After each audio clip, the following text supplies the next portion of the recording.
Using the definitions of the Gothic from John Bowen of the British Library and the Writers of the Gothic Experience as a guide, The Beetle by Richard Marsh follows the path of the Gothic, then suddenly veers off into archaeological fantasy that thrusts ancient Egyptian culture and mystique into the hands of readers. The Gothic can be defined by incorporating the following elements to the reading of The Beetle: abandoned or ruined buildings, extreme weather, supernatural or magical powers, an imprisonment or invasion of the body, questions of power and revenge, and perverse and dangerous sexuality. Marsh unexpectedly moves his readers from the typical Gothic setting and into the mysterious world filled with cryptic ancient Egyptian lore. Understanding that Victorian Gothic fiction reflected multiple social fears, mainly maintaining chastity and repressing sexuality, The Beetle exploits these fears and constructs a protagonist that is the erection of all these anxieties.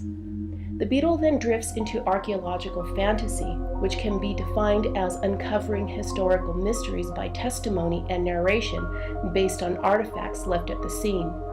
In this subgenre of Gothic fiction, the reader becomes the archaeologist who uncovers the mysterious pieces and forms a theory of how those archaeological clues have erupted into the present. Another archaeological aspect of this form derives from the metamorphosis of the humanoid into an ancient Egyptian beetle and associates itself with the Egyptian cult of Isis. The question of female sexual power of the beetle is explored in the testimony of Miss Coleman at her home across from the Arab party. She recounts how the visitors of the Arab party's rented house have been mostly women and even little children, and she identifies that it is a house of dead, where emanated yells and screeches, squawks and screams from the sexually violated visitors. To begin the horror, the mesmerized Robert Holt is victimized in an abandoned house in a deserted housing project that lay in ruins. The mesmerizer, a supernatural being that takes on the semblance of two genders, forces Holt to face the extreme rain and cold with bare feet and a loincloth. Holt is armed only with the words "the Beetle" to protect him from Paul Lessingham's rage. The Beetle's antagonist is a passion-driven villain moved by revenge for the unrequited love of Lessingham. A revelation early in his story notes a sense of horror and of loathing with which the contact of her lips oppressed him. There was something so unnatural, so inhuman, that he believed that he could have destroyed her with as little sense of moral turpitude as if she had been some noxious insect. Next, the narration shifts to Sidney Atherton, who, as a man of science, serves as a foil to the beetle's supernatural prowess.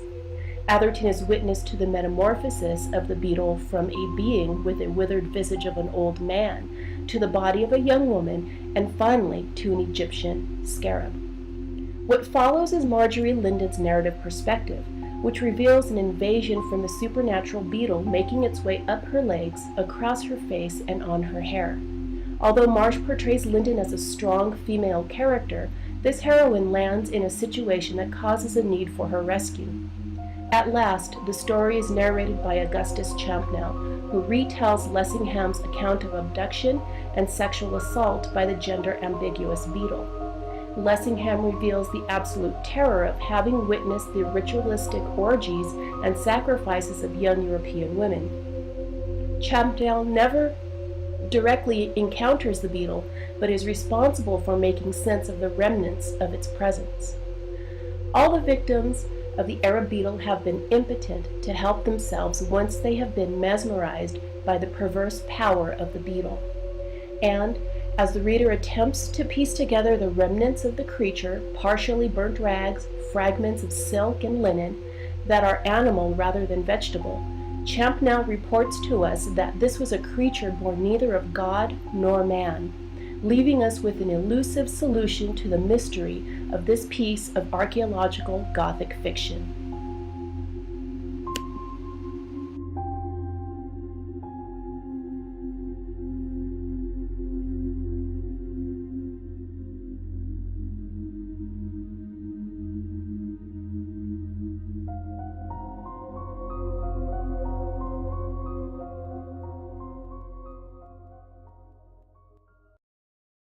Created using Powtoon.